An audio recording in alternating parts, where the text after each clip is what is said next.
आज हम एक फिक्शनल मूवी का रिव्यू करेंगे जिसका नाम है द एडजस्टमेंट ब्यूरो। फिल्म के स्टार्ट में हमें एक पॉलिटिशियन डेविड को दिखाया जाता है जो कि इस दफा न्यूयॉर्क सिटी से सेनेटर के लिए कैंडिडेट था और लोग उसे काफी पसंद भी करते थे। और एक दिन कैंपेन के दौरान जब डेविड स्पीच कर रहा था तो लोगों की भीड़ में एक शख्स खड़ा उसे मुसलसल घूर रहा था और ऐसा लग रहा था कि जैसे वो डेविड पर नजर रख रहा है। और कुछ दिन के बाद न्यूयॉर्क टाइम्स में डेविड के खिलाफ एक खबर छपती है जिसमें बताया गया था कि डेविड ने नशे की हालत में किसी के साथ बदतमीजी की है और इसी वजह से डेविड को जेल भी जाना पड़ा था। और इस न्यूज की वजह से डेविड बुरी तरह से इलेक्शन हार जाता है। हारने के बाद डेविड को लोगों के सामने अपनी जस्टिफाई स्पीच देनी थी और उसकी प्रैक्टिस के दौरान डेविड ऑडिटोरियम के वॉशरूम में आता है और वहीं खड़ा वो अपनी लाइंस रिपीट करने लगता है। और इसी दौरान एक वॉशरूम से एलिस नाम की लड़की बाहर आती है। डेविड एक लड़की को जेंट्स वॉशरूम में देखकर हैरान रह जाता है और वो उससे जेंट्स वॉशरूम में आने की वजह पूछता है तो एलिस उससे बताती है कि वो सिक्योरिटी से छुप रही है क्योंकि मैं जबरदस्ती किसी अनजान शादी में आ गई थी। इसके बाद इन दोनों के दरमियान बातचीत शुरू हो जाती है। उसी वक्त डेविड का सेक्रेटरी चार्ली वहां आ जाता है और जो ही ये तीनों बाहर आते हैं तो गार्ड एलिस को देख लेते हैं, इसलिए एलिस को वहां से भागना पड़ता है। इसके बाद डेविड अपनी स्पीच के लिए स्टेज पर आता है लेकिन वो तैयार की गई स्पीच की बजाय अपने दिल की बातें करने लगता है। और क्योंकि डेविड ये बातें अपने दिल से कर रहा था इसलिए सभी लोगों को उसकी स्पीच बहुत पसंद आती है। अगले सीन में हम एक बिल्डिंग की छत पर 4 लोगों को देखते हैं और इनमें से एक आदमी वही था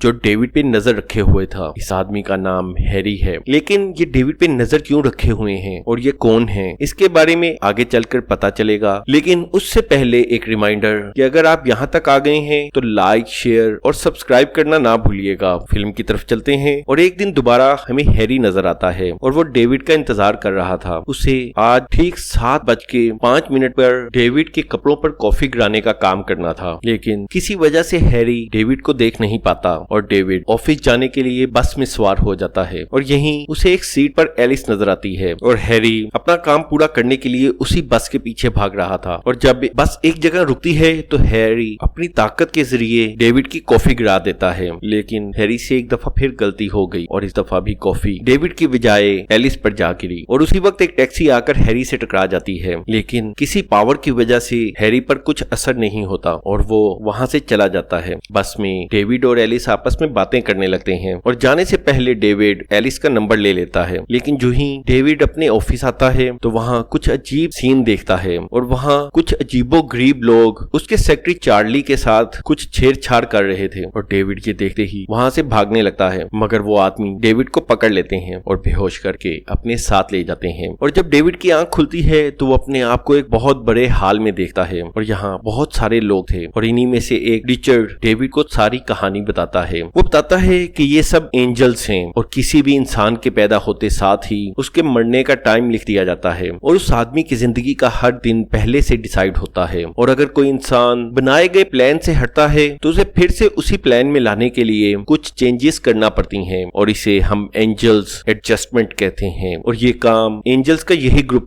करता है, इसीलिए इसका नाम एडजस्टमेंट ब्यूरो है। और इसी प्लान के तहत आज सुबह तुम्हें अपने कपड़ों पर कॉफी गिरानी थी ताकि तुम्हारी बस मिस हो जाती और तुम ऑफिस 10 मिनट लेट आते और उस वक्त तक हम लोग चार्ली के दिमाग को रीसेट करके वहां से वापस आ जाते, क्योंकि असल में चार्ली अपने प्लान से बदल रहा था। इसके बाद ये ब्यूरो डेविड को वार्निंग देता है कि आज के बाद वो एलिस से कभी नहीं मिलेगा क्योंकि उन दोनों के प्लान एक दूसरे से काफी मुख्तलिफ हैं। इसके बाद रिचर्ड एलिस के नंबर को जिला देता है और वो डेविड को वार्न करता है कि वो आज जो कुछ उसने देखा और सुना उसके बारे में किसी को ना बताए, वरना वो उसकी याददाश्त मुकम्मल तौर पे खत्म कर देंगे। इसके बाद ये लोग डेविड को उसके ऑफिस वापस छोड़ आते हैं और यहाँ सब कुछ पहले जैसा था और वहाँ किसी को भी याद नहीं था कि यहाँ थोड़ी देर पहले क्या हुआ था। लेकिन डेविड एलिस को भुला नहीं पाता और वो एलिस से दोबारा मिलना चाहता था, लेकिन वो मजबूर था क्योंकि उसका नंबर तो रिचर्ड ने जला दिया था। और कुछ देर बाद डेविड की मुलाकात एक बार में हैरी से होती है और वो डेविड को शाम के 4 बजे एक बोर्ड पे मिलने का कहता है ताकि वो डेविड के दिमाग में चलने वाले तमाम सवालों का उसे जवाब दे सके। और जब डेविड बोर्ड पे पहुंचता है तो हैरी उसे बताता है कि अब वो कभी एलिस से नहीं मिल सकता क्योंकि ये प्लान उनके हेड की तरफ से बनाया गया है, इसीलिए एंजल्स भी तुम पर नजर रखेंगे ताकि तुम दोनों की मुलाकात कभी ना हो सके। और ये बताकर हैरी वहां से चला जाता है। इसके बाद डेविड एलिस को ढूंढने की काफी कोशिश करता है मगर वह नाकाम रहता है और इसी तरह 3 साल गुजर जाते हैं और डेविड सेम उसी बस में सेम टाइम पर ऑफिस जाया करता था कि हो सकता है किसी दिन एलिस उसे दोबारा नजर आ जाए। और एक दिन डेविड को फुटपाथ पर एलिस जाती हुई नजर आती है। ये देखते ही डेविड उसकी तरफ भागता है लेकिन मिलने पर एलिस उससे काफी नाराज थी क्योंकि 3 साल में डेविड ने उसे एक फोन तक नहीं किया था। लेकिन डेविड यहाँ बहाना बनाता है कि उसका वॉलेट चोरी हो गया था और इसी वजह से उससे उसका नंबर खो गया, मगर वो बताता है कि वो 3 साल से उसे ढूंढ रहा है। ये सुनकर एलिस भी इम्प्रेस हो जाती है। उधर रिचर्ड को भी उन दोनों के मिलने की खबर पहुंच जाती है और एडजस्टमेंट ब्यूरो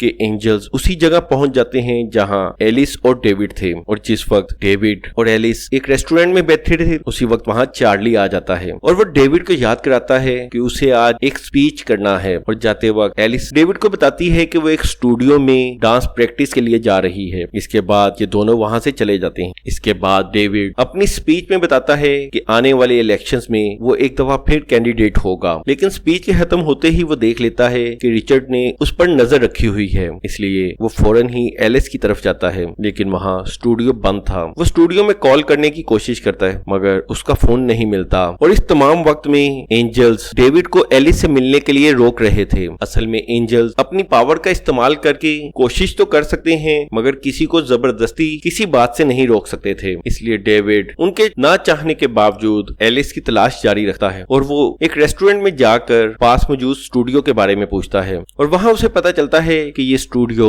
अब एक दूसरी जगह शिफ्ट हो गया है। इस मौके पर डेविड टैक्सी रोकने की काफी कोशिश करता है मगर एंजल्स किसी टैक्सी को रुकने नहीं देते और इसी वजह से एक टैक्सी का एक्सीडेंट हो जाता है और इसके बाद डेविड को एक टैक्सी मिल ही जाती है और वो उस स्टूडियो के लिए चला जाता है। और उसी वक्त नजर आता है कि इन एंजल्स के पास ऐसी पावर्स हैं कि वो किसी भी दरवाजे के जरिए कहीं भी जा सकते हैं और अपनी पावर्स के जरिए वो डेविड का पीछा करने लगते हैं। मगर डेविड उनसे बचता बचाता आखिरकार डांस स्टूडियो पहुंच जाता है और वहां उसे एलिस प्रैक्टिस करती हुई नजर आती है। मगर रिचर्ड पूरी कोशिश करता है कि डेविड एलिस से ना मिले मगर वो नाकाम होता है और इसके बाद वो डेविड को आखिरी वार्निंग देकर वापस चला जाता है। इसके बाद डेविड और एलिस बहुत सा टाइम इकट्ठे गुजारते हैं मगर रिचर्ड की नाकामी के बाद डेविड का केस उससे लेकर थॉमसन को दे दिया जाता है और ये रिचर्ड से बहुत ज्यादा सीनियर था। और अगले दिन एलिस को उसके एक्स बॉयफ्रेंड का फोन आता है और इससे उसने 3 महीने पहले ब्रेकअप किया था और वो ये बात डेविड को भी बता देती है और डेविड एलिस को आज होने वाले इंटरव्यू में आने का कहता है और ये दोनों इंटरव्यू के लिए निकल जाते हैं। और वहीं एलिस एक रूम में बैठी डेविड का इंटरव्यू देख रही और उसका इंतजार कर रही थी और उसी वक्त वहाँ एक आदमी आता है और वो एलिस से कहता है कि डेविड आज पूरा दिन बिजी है इसलिए वो आपसे रात को मिलेगा, इसलिए बेहतर है कि आप घर चली जाएं। और एलिस ये सुनकर वहाँ से चली जाती है।